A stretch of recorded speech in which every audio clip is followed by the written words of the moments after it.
Thanks so much for coming back to What the Heck is Happening in HR.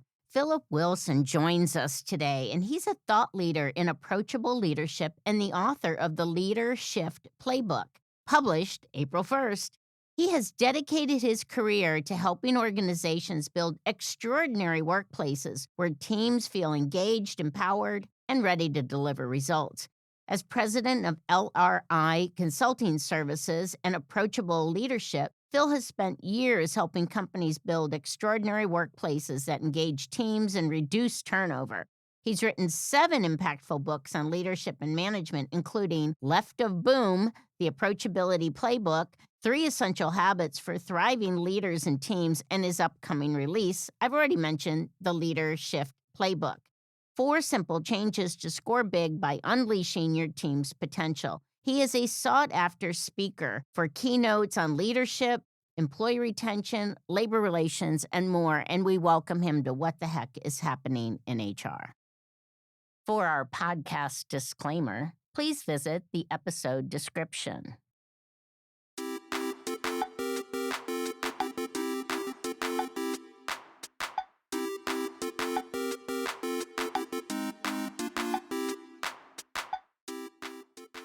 Today on What the Heck is Happening in HR, we welcome back Phil Wilson. Phil, welcome. Hi, Kelly. Nice to see you. Nice to see you. I was marking up your book so much. I just was loving it. First of all, your whole bit around approachable leadership, I really, really like. And you've got this new book out. Tell me about this new leadership playbook. Well, the Leadership Playbook is kind of it's kind of like the next chapter from the Approachability Playbook, which was my last book. And this one it's very personal because as you know, I tell my story of my own leadership journey, over the last 4 or 5 years.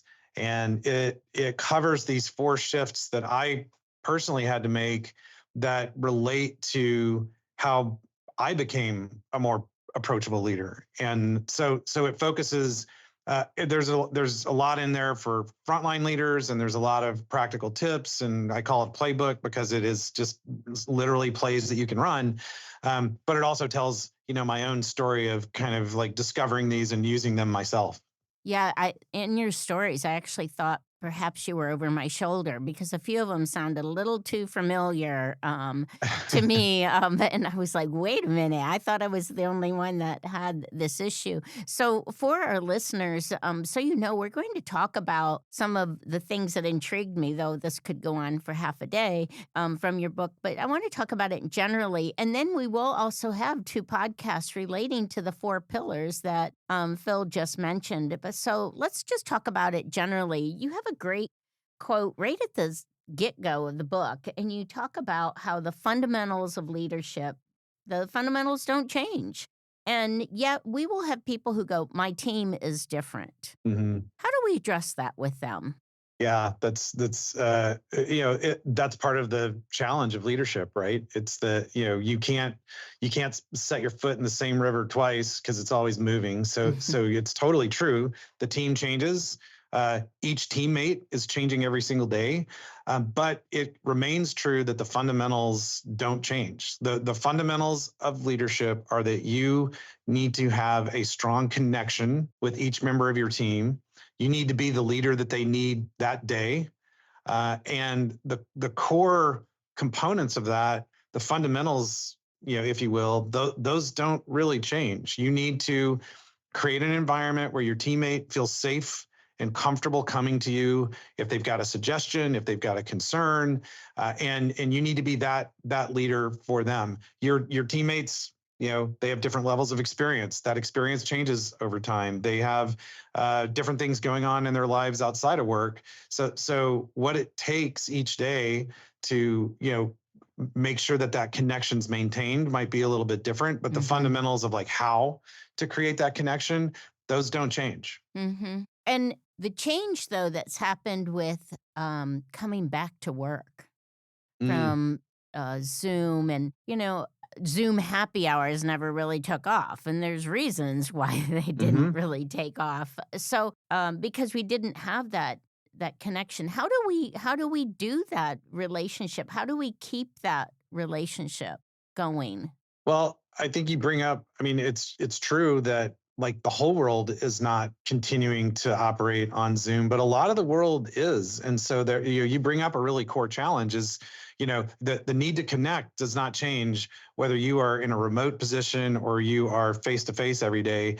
And like let's not kid ourselves, when we were all sort of physically together, it's not like we were necessarily all that great at connecting either. Mhm. So the key is that the leader has to take it upon themselves to make sure that they are actively trying to connect, whether your teammate is remote or whether your teammate is right down the hall from you.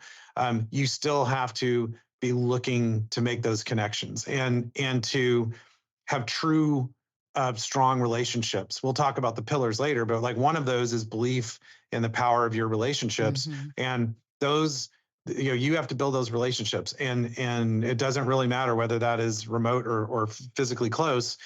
You still have to do it. There's obstacles that can get in the way in both of those situations, Mhm. but you got to overcome the obstacles. Yeah, and it didn't if we weren't good at it to begin with, it didn't get better during Yeah, COVID, true, true. and yet we've had 5 years to get better at it. It Hmm. just is amazing, to me. Yeah, Since we're well, how many centuries did we have before that to get Yeah. better? Yeah, great point. Yeah. So since we're talking about hard things, you make a point, which actually I have 3 exclamation points I marked in, the PDF I was reading, and it says that frontline leadership is tough. Mhm. And I say that all the time because 'cause they're getting squeezed. They are the essential between the rock and the hard place. Yep. And why don't we support them better? What don't we do as leaders for those leaders who are taking the brunt of everything? I don't know is the answer to that question. And in a weird way, it's like, look, if you're designing your business, right? That first level leader, that relationship, your culture is not the words that are up on your wall. Your culture is not like your about us Mhm. page on your website. Your culture is literally like operationally, your culture is the relationship between the frontline people that are doing your work and delivering your service or your product and their immediate leader. And if Mhm. that relationship is strong, you're going to have a great culture. And if that relationship is weak, your culture is going to be terrible, no matter what else you have in place as an organization. And so that's like how critical that first level leader is. But you already know this. The vast majority of companies, they basically just look for someone who can fog a mirror, shows up at work, might even be like a great producer. Right. That's the classic error is Ugh. you promote somebody who's like an incredible producer but is not a people person and has never led in their life, and you're like, congratulations, you're a supervisor now. Um, and and they're terrible leaders. In Mhm. fact, like they're worse leaders because they have such high standards, and maybe like they can produce more than anyone, and so then everyone on their team's a failure. Right. And Right. so it's there's a lot of people, it just feels like they design their business to have a terrible culture by the way that they promote and then don't support that first level leader. Yeah. Yeah, we'd really need to we could have a whole hour podcast on that. Hmm. In one of the things I love about the book is that you have lots of different quotations, but you also have a lot of different theories and some of the assumptions that are out there, and some of them that I use, a fair amount. Dunning Kruger, I use all the time Hmm. when I talk about performance reviews and that. But tell me about some of your favorite ones that are in the book, or the ones that seem to happen or that you can see over and over again when you're talking to people. Yeah. I mean, Dunning-Kruger's one, the introductory chapter is, welcome to Mount Stupid. But if you've ever seen the graph of the Dunning-Kruger effect, Mhm. yeah, that first peak is where you don't know anything. So you're kind of at the bottom of the hill. And then the next peak, which is like the Michael Scott, peak is like, I know a little bit, but I think I know everything. And that's a really dangerous place to be. And I tell my own story about sort of my Mount Stupid moment in my company. Another huge one is the hero assumption. That, Mhm. the book originally, Kelly, was going to be called The Hero Assumption. And luckily I listened to, my editor, who, she's really smart. And she's like, yeah, that's not a great title. But the assumption is powerful. And the hero assumption is just simply, you have to believe that your teammates want to be great, Mhm. that it's not an option. You have to believe that. And then if you do believe that, your conversations with them, the way you behave around them, the kinds of things that you'll challenge them to do, the kinds of things that you'll give them feedback on, all of that will change if you believe that they want to be great. The flip side's also true. If you make the villain assumption, you believe that they don't want to be great, um, then the same thing happens. And then the magical or terrible part of that, depending on what your assumption is that the way that you believe actually changes what happens in the world. Mhm. And so, to paraphrase Henry Ford, whether you believe someone's going to succeed or fail, you're right. Mhm. And leaders, a lot of times, especially frontline leaders, Kelly, they it's easy to talk yourself into, I don't really have any influence here, I don't have any power, nothing I do really matters. And that could not be further from the truth. The frontline leader is really kind of powerful beyond imagination, and that's because of that belief. Like, if that belief is set correctly and you're making the hero assumption, your team is going to do great things. Mhm. And it's up to you. So, give me the background on the book. Why the book? I mean, parts of it seem almost like a diary, or a journal. I mean, what is it you want to do with this?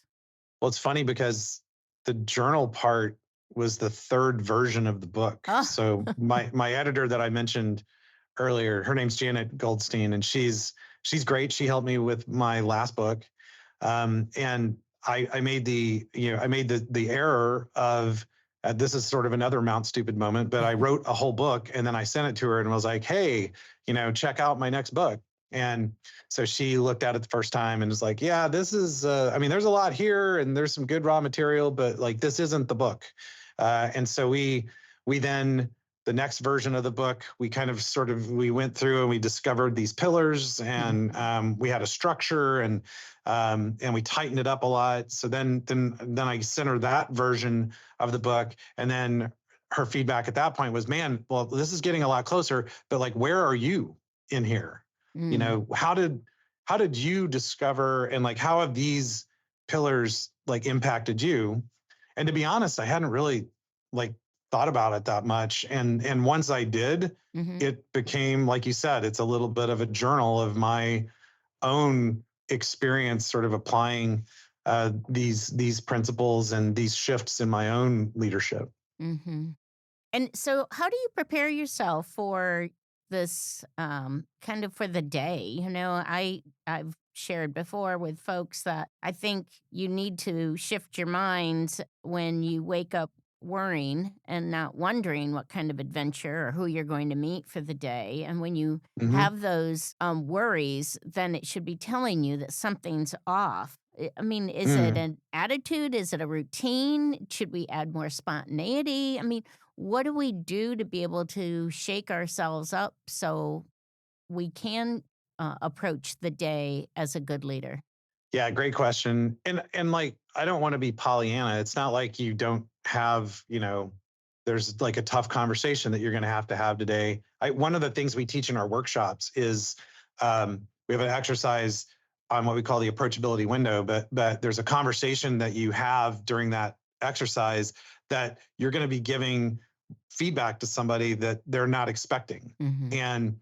And that feeling that you have before that conversation, I tell people, like, that's what leadership feels like. If you're like, if you're going into a conversation where it's like, okay, this isn't just like talking about what happened at the Super Bowl, right? This is a more serious conversation.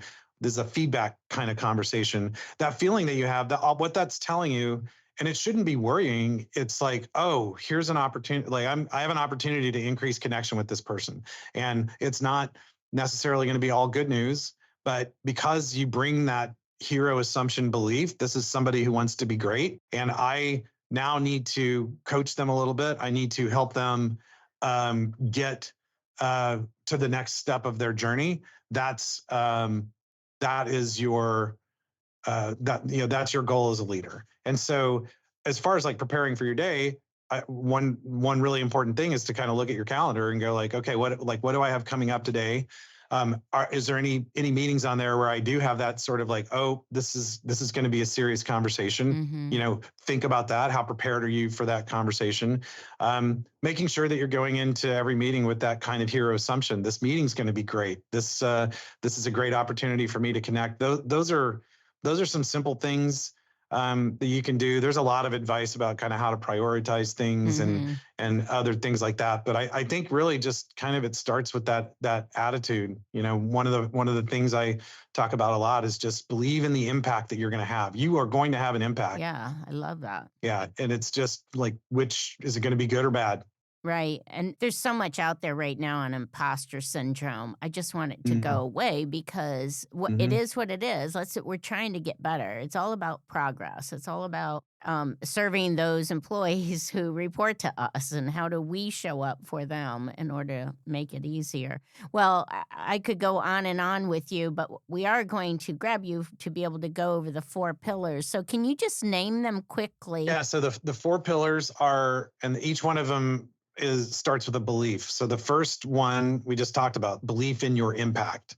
That it's really important that you kind of understand that you are having an impact, whether you think you are or you're not. The second belief is belief in yourself. So you need to believe that you have what it takes.